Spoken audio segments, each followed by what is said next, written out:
I don't think we as a group underestimated Australia at all.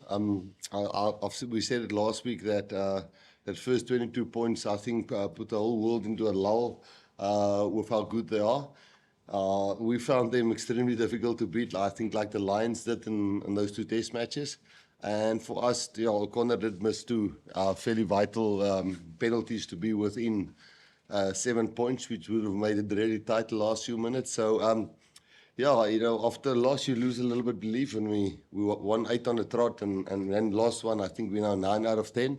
But you do lose a little bit of belief. So the big thing for us today was to try and win and not let them get a bonus point. And now we've always had to go to New Zealand and beat them there twice if we want to have any chance. So we're back.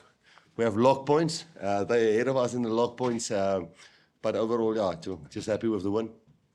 If I take last week, I would say a 2-3 the second half, and I would say overall for this game with the handling, I don't think that was great, but I do think the conditions played a role. I think their back three was fantastic on their side, and they're really elusive. So I think a win can be a 6-7. So we know there wasn't a perfect performance, but sometimes just getting back onto the horse.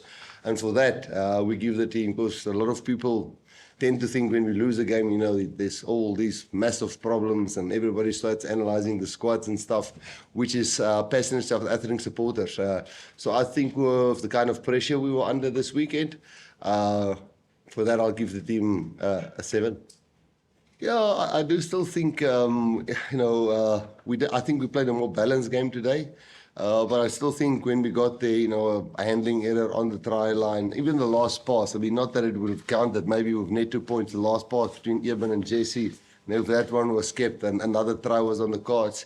And then again, but that's where Australia is just lightning, their back three is really, I mean, they're all very young, but when they get the ball, even if you do the kicking game on them, they're very elusive. I think they're up there with New Zealand, so this gave us a good taste of what a taste of what we're going to see when we play New Zealand, because they've got lightning backs as well.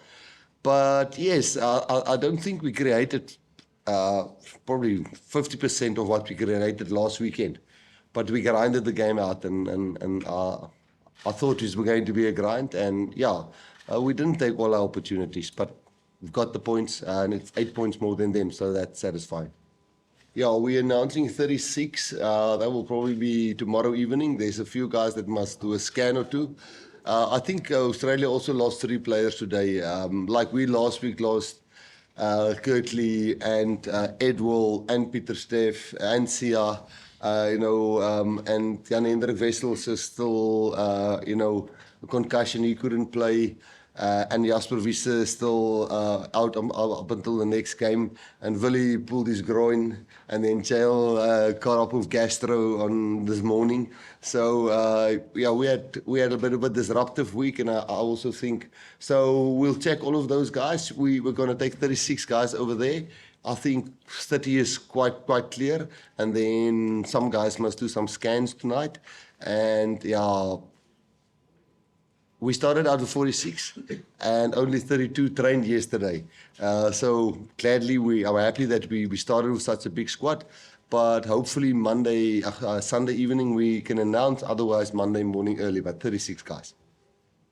Yeah, it's a difficult one to call because what he brings in lineouts and the pressure he gets on the opposition 9 when he's box kicking, you kind of lose that a little bit when RG is on the field, because Eben is probably one of the fittest guys in the team, and he can go really long at the same pace, where RG maybe can't do it as deep into the game. So, and I think Eben will also be very unhappy if he heard what you say now that they're going to play him off the bench. But, I think Ruan did well.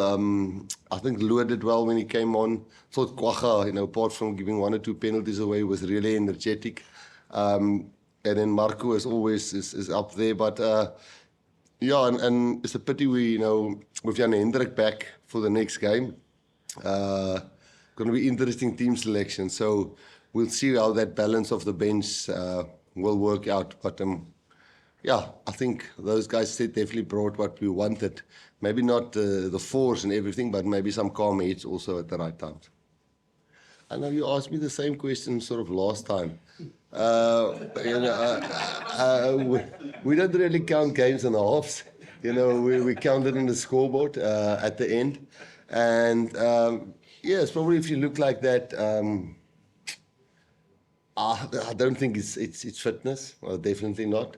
I think because they beat us last weekend, we were a bit tight, and when the pressure came, and they felt, hey, we've beaten these guys last week with 5 points. We can just do it, and then they went for the three points there. We could have also, for the last kick, just went for poles and got the 3 points, but we tried to make a points difference and make the points difference, because we believe even if we won last weekend, we still have to go to New Zealand and beat them twice if we want to win the Rugby Championship. So I think Australia and New Zealand is also going to be tough games, and I think so we're in it, and if again we're not as up there with them the second half, then tonight would have been another stepping stone to get to it. I don't think we conditioning lack team.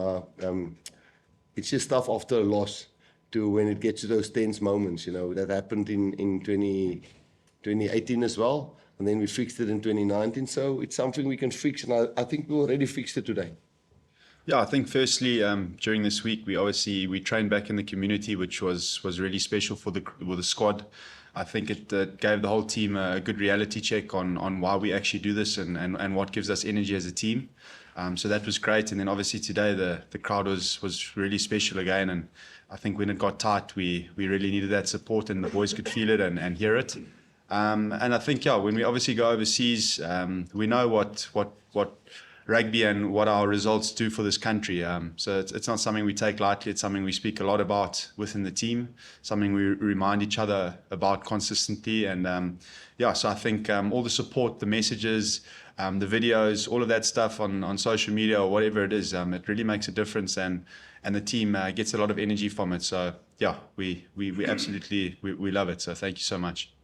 Yeah, it's funny, and please take this the right way. We're trying to please our crowds by winning and trying to play a better brand. And sometimes we get it wrong, like last weekend. But we tend to, when we get into games like this, where it's a real grind, we tend to, find a way. But if we are this loose team, we just see opportunity after opportunity, and teams score like a runaway tries against us, I think that kind of rattle us a little bit, and definitely did in the first test.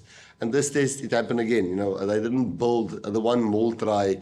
I probably made a sub, I probably made a sub there because Sous got a head knock, and we put Andre on there, and we put him on in the place of Sous there, and he missed the role in the maul there. So that maul try is not on the forwards, is on my own call. But overall, we learn from this, and hopefully as we go forward, the tighter the matches get, the more use we get to this, like into the past. We tend to struggle when it's this open, free running game with beautiful rugby, but you lose on the scoreboard. So I'm fairly happy with today.